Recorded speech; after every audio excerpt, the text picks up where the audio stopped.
thank you for coming by and checking out your First Year in Brazilian Jiu-Jitsu audiobook produced by myself. Thank you so much just for stopping by and looking at that and clicking this video and seeing what it's about.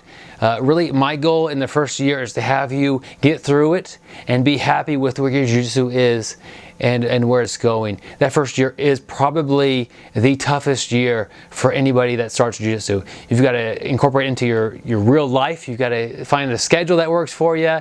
You've got to get past the common bumps and bruises that you're going to get and frustrations that we're all going to have. I wrote this book in 6 chapters. The whole book, if you don't know by now, is just basically me talking to you in audio format and walking you through some of the common hurdles you might see. The first chapter is finding your own gym, the right gym. And this is a big deal that may be overlooked by a lot of people. You just walk into the gym that's closest to you, or you just, your friend goes here, so that's where you want to go. And those are 2 fine reasons to train at a certain gym, but it might be worth looking at a gym that's a little bit further away, or looking into another gym just to see what it's like. So I really, this is a big investment long term. In theory, you're going to know those people for many, many years, 10, 20 years down the road. So to surround yourself with great people is a great thing to do. It's a smart move for you. So finding your first gym is first chapter. Second chapter would be your first month of Brazilian Jiu-Jitsu. That's a tough month. You know, you're going to be having lots of questions come up that you really don't know who's going to answer these questions.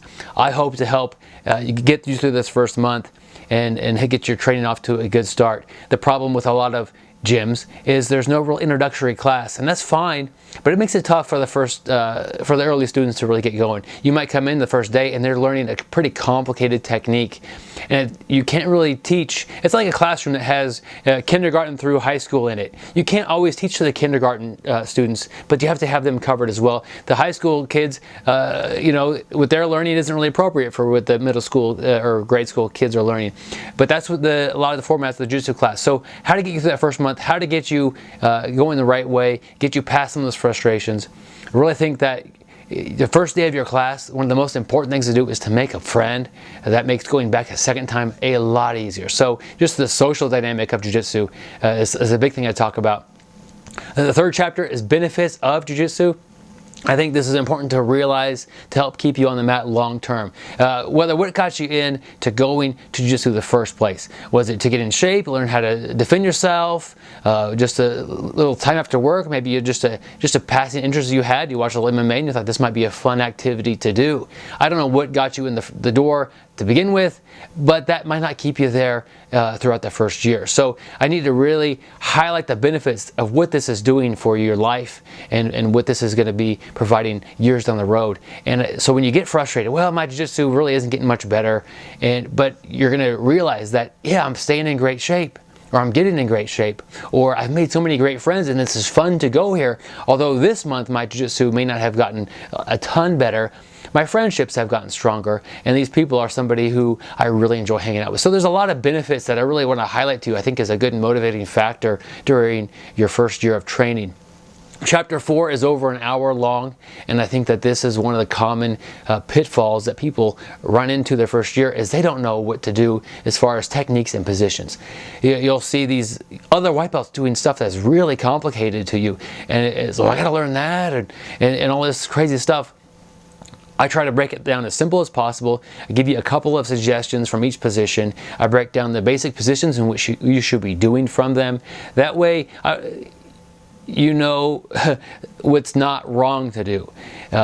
Obviously, you could pick your own techniques and your own positions you want to work on, but I try to stick to the basic stuff that everyone their first year would be wise to pick up. Now, of course, you're going to develop your own game and your own style, but I think learning a few things really well your first year is a great way to start out, and kind of playing around in the wrong areas and doing stuff that is maybe technically too tricky or maybe not relevant to you might be a rough way to start your jiu-jitsu and lead to a lot of frustrations. Like if the first technique you learn is choke from mount, which is a very good technique and everyone should know it, but on your first day, you're probably gonna have a hard time getting to mount to begin with. So that would, you know, I learned this technique and I can't even get to that position. So I think just focusing on the positions and then getting some techniques that are fundamental to your game long term that first year is a huge deal. That's why this chapter itself is over an hour long. Chapter 5 is talking about your training schedule. Really overlooked problem that people have is incorporating jiu-jitsu into the rest of their life, whether it's work, school, or family. You've got to have that balance, and if it's off balance, something's going to fail, and it's either going to be jiu-jitsu or it might be work, school, or family. And it's important to have that balance in your life. Nobody wants to have failure on those other parts of their life, or there's something else that's going on. So to kind of keep things in perspective and how to balance yourself, and if you're only able to go once or twice a week, how to get the most out of that. Those are a big deal, especially your first year of training. Why your spouse may not realize how important this is to you that first few months or first year, and they may think you're wasting your time. And to get that balance correctly to where they're not really bothered by you going a little bit, and they see that it is benefiting you, you can help explain the benefits of jiu-jitsu.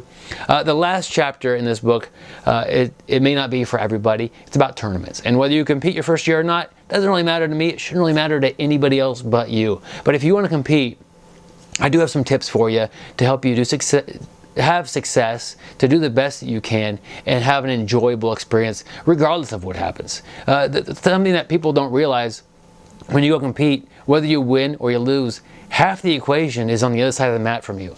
So your first year of training, you're probably still a white belt. There might be a person who is almost a blue belt right across from you, and you have no idea. And they might have the best closed guard. They might be tapping blue belts already with that closed guard. And you start the match off, they pull closed guard, and you're in a lot of trouble already. So that doesn't mean your jiu-jitsu wasn't great.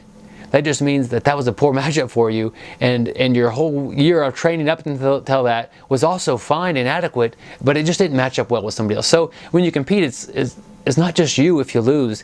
It's maybe just a bad matchup for you, and it maybe somebody else is really good.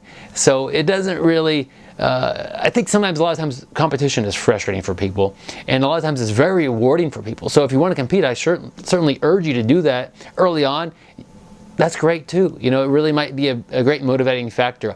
I have seen people compete and lose and then not come back. And that is unfortunate, because you are overlooking all the other benefits that jiu-jitsu is bringing you. The whole audio book is about 2.5 hours long. It's $11.99. All the money goes to support the BJJ Brick podcast. There's a little up button next to the $11.99 if you want to pay a couple dollars more. Would greatly appreciate that. The money goes a long way to help support the BJJ Brick podcast, bjjbrick.com, and everything that we're doing here to help grapplers get better and have good time on the mat. So I want to thank you so much for just checking us out this far. I hope maybe this video you picked up a couple little tips, but trust me, there's a ton more in the audiobook. It's 2.5 hours long. Thank you so much for checking it out, and I'll check you out on the podcast.